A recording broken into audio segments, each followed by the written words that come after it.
सब लोग दिल पर हाथ रखकर एक बार जरूर बोलें आमीन। क्योंकि आज मैं आपको ऐसी दुआ बताने जा रहा हूं जो कुरान की वो दुआ है जिसने अंधेरों को रोशनी में बदल दिया, मुसीबत को राहत में बदल दिया और नाउमीदी को उम्मीद में बदल दिया।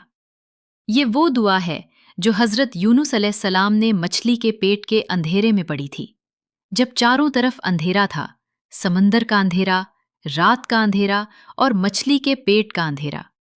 लेकिन उन्होंने अल्लाह को पुकारा, ला इलाहा इल्ला अंत सुब्हानक इन्नी कुन्तु मिनज़ ज़ालिमीन। तर्जुमा, ए अल्लाह, तेरे सिवा कोई माबूद नहीं, तो पाक है, बेशक मैं ही कसूरवार हूं।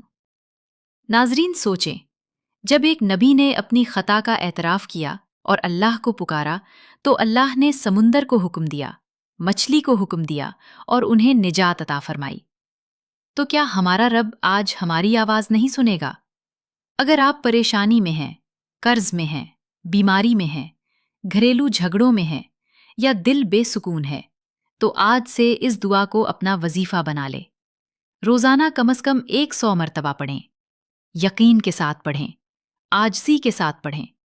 पढ़ने का बेहतरीन वक्त फजर के बाद या रात को सोने से पहले है।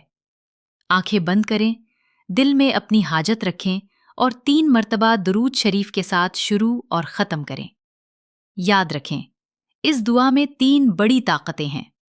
पहली, अल्लाह की तौहीद का इकरार। दूसरी, अल्लाह की पाकी बयान करना। और तीसरी, अपनी गलती का एतराफ़। जब बंदा ये 3 काम कर लेता है तो रहमत के दरवाजे खुल जाते हैं। आज वादा करें कि हम रोज ये दुआ पढ़ेंगे और कमेंट में लिखें आमीन, ताकि सब मिलकर दुआ करें।